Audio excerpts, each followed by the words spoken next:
George Slopadopoulos from your network, right? George Slopadopoulos had to pay $16 million to me because of what he said. And that's ABC. You had to pay more than that. Your network had to pay more than that. So I think it's very sad. But I think that reporting has to be at least accurate. I think Brendan Carr is a patriot. I think Brendan Carr is a courageous person. I think Brendan Carr doesn't like to see the airwaves be used illegally and incorrectly and purposely horribly. The stories are they said 97% bad. So they gave me 97. They'll take a great story and they'll make it bad. See, I think that's really illegal, personally. You can't have a free airwaves. You're getting free airwaves from the United States government, and you can't have that and say, and somebody that just won an election, and I had to go through this during the election.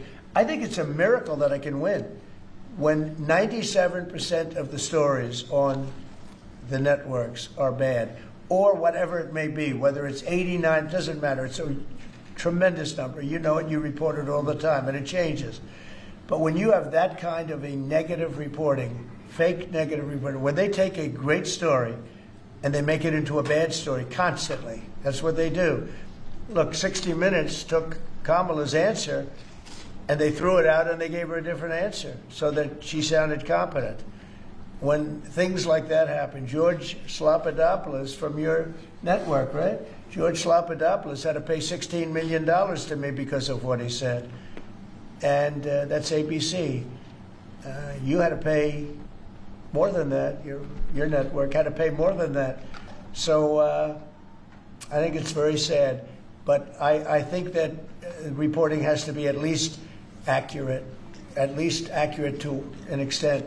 Again, when somebody is given 97% of the stories are bad about a person, that's no longer free speech, that's no longer anything, that's just cheating. And they cheat. And they become really members of the Democrat National Committee. That's what they are, the networks, in my opinion. They're just offshoots of the Democrat National Committee. Mr. President. Go ahead. Liam Cosgrove with Zero Hedge. People are still anticipating who your pick for National Security Advisor will be. They're worried Marco Rubio is a little overworked, and one of the reported frontrunners is Michael Anton from the State Department. He's good. He's just authored the National Security Strategy. Also in the mix is Mike Flynn and Good. Steve Witkoff. Can you give us an indication? Well, they're all good. No, we'll make a decision soon. Okay. But we're doing very well.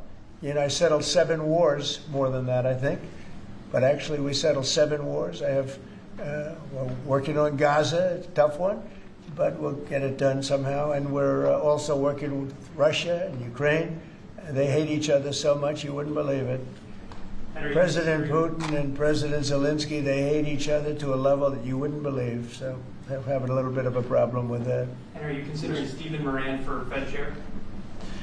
I hadn't thought of it too much. He's doing a great job. Just got approved. His vote was a very good one. The Fed should have done more. You know, too late. Powell is terrible. He's a terrible chair. I think he's just terrible. But despite that, we're powering through it. We have another record stock market today. We're at very, very high levels, and we're at the highest levels.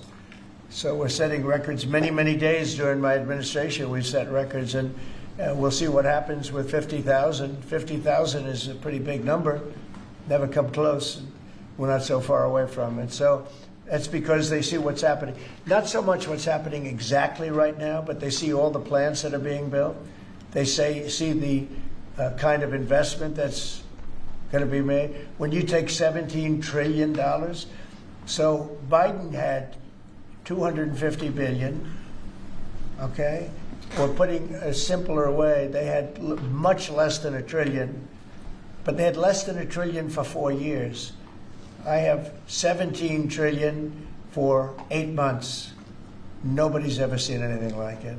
And I think they're looking at that and they're saying when those plants open, right now they're being built, a lot of them, and some are starting over the next year. It takes a while, but we're getting fast permits. And when those plants get built, I don't think there'll be anything like what we're going to experience. Yeah? Mr. President, if I can, on the top subject of free speech, Ted Cruz compared Brendan Carr to a mob boss, the way he's threatening television stations and saying it's absolutely dangerous for the government to determine which speech is okay and which is not. What's your reaction to Ted Cruz? I think Brendan Carr is an incredible American patriot with courage. You know, it used to be, I remember in the old days that networks would have to get licensed, relicensed, and it was always a big deal. You know, they had to show honesty and integrity. When you have a network, again, I'll use the same numbers, whether it's 90 or 94 or 97, all different numbers, but when you have networks that give somebody 97% bad publicity or 94% bad publicity, I think that's dishonesty. And you know, they're getting free airwaves, right? You know that, right? You get them for nothing. These airwaves, they make millions and millions of dollars. The news makes millions of dollars. ABC, your network. I mean, your network wrote very badly about me, and they had to pay me $16 million. So you think I wasn't looking for that. Brendan Carr has a right to... No, I think Brendan Carr is a patriot. I think Brendan Carr is a courageous person. I think Brendan Carr doesn't like to see the airwaves be used illegally and incorrectly and purposely horribly. Doesn't like to see a person that won the election in a landslide get 97% bad publicity before the election. I mean, it's amazing that I won the election with that, but here's what happened. The people have given your networks no credibility. They don't give them any credibility, John. If they did, they wouldn't vote for me. They wouldn't have voted for me. When you look at, I mean, you could also say the liberal media, the liberal left, when you look at these stories and papers, but we're not talking about that. We're talking about, I assume you're talking mostly about the networks, but they have a licensing procedure, and you can read it as well. They have to show honesty and integrity. And when they take a good, well, I think the people decide. That's why I'm president.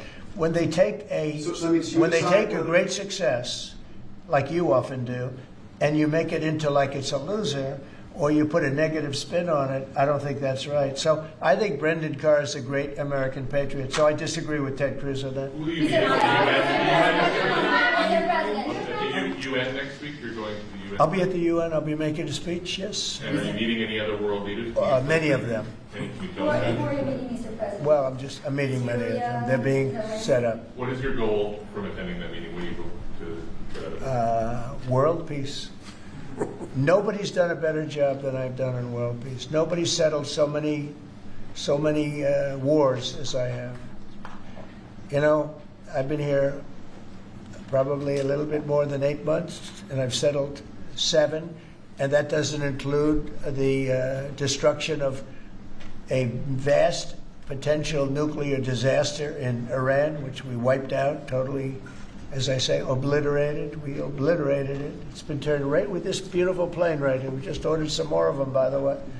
The B-2 bomber. Just ordered some more. The more updated version. Not that we needed that. We just need the plane because it was so flawless. These pilots flew 37 hours flawlessly. Not an engine problem. Not a screw. Not a bolt came loose. It was an amazing. Compare that to many years ago, Jimmy Carter, same country, with the helicopters and the problems and the prisoners and the hostages, and what a mess. No, these planes flew 37 hours without a stop. They fueled up. We had 52 tankers fueling the planes along the way. It was an incredible, and every single bomb hit its mark. And then we fired 30 of them from a submarine.